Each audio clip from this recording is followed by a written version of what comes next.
पाकिस्तान तहरीक इंसाफ मायूसी का शिकार दिखाई देती है, जिसकी झलक गुज़िश्ता कुछ अरसे से पार्टी के रवैये और इमरान खान की एक्सपोस्ट में वाज़े दिखाई देती है, जिसके नतीजे में पार्टी कैडर से फ़ौज के खिलाफ प्रोपेगेंडा होता रहता है, क्योंकि ना तो 5 अगस्त वाली कैंपेन में कोई जान नज़र आ रही है और ना ही पार्टी के अंदर कोई तहरीक मौजूद है। इमरान खान के बच्चों को लाने की बात भी सामने की गई, वो मंसूबा जो प्लानिंग की गई वो भी अब होता दिखाई नहीं दे रहा, जबकि पार्टी लीडरशिप धड़ेबंदी का शिकार है।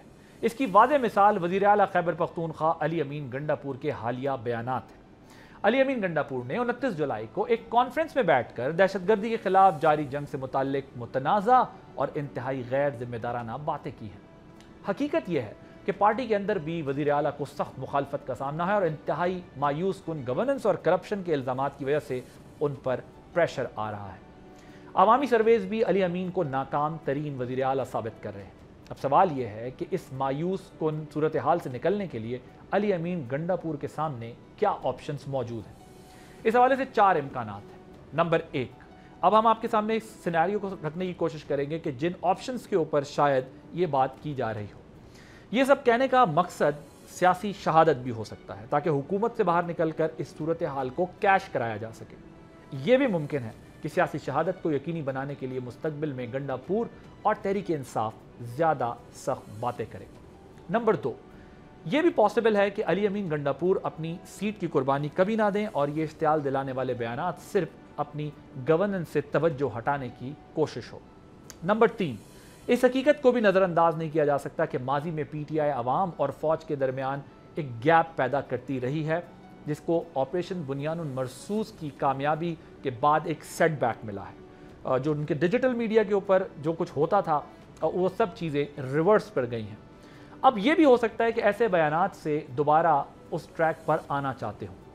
नंबर 4, इस बात को भी इग्नोर नहीं किया जा सकता कि ये तहरीक इंसाफ की तरफ से एक नूरा कुश्ती हो, ताकि इमरान खान के लिए कुछ स्पेस क्रिएट की जा सके, क्योंकि अभी GHQ हमला केस जैसे अहम केसेस का फैसला आना बाकी है और अब तक तहरीक इंसाफ की कोई भी स्ट्रैटेजी अपने टारगेट अचीव करने में नाकाम रही है।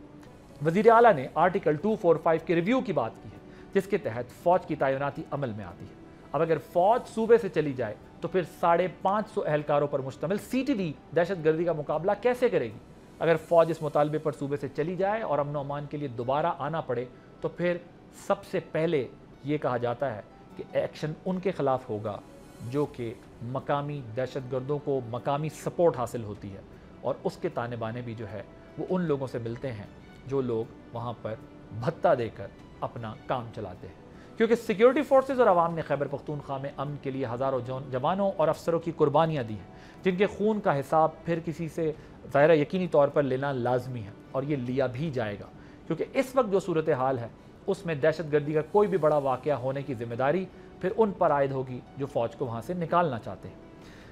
वज़ीर आला खैबर पख्तूनख्वा के जो पॉलिटिकल स्टेटमेंट्स हैं, जिस किस्म के वो बयानात दे रहे हैं, वो बयानात उनको यकीनी तौर पर सियासी तौर पर भी नुकसान देंगे। लेकिन हमें जो अपेरेंटली अंदाज़ा होता है वो यही होता है कि वज़ीर आला हमेशा बड़े बड़े बयानात देते हैं और बयानात देने के बाद उससे पीछे हट जाते हैं।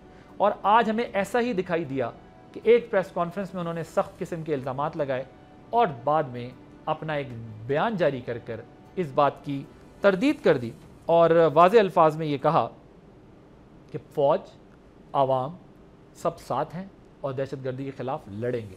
क्या कहा, सुनिए।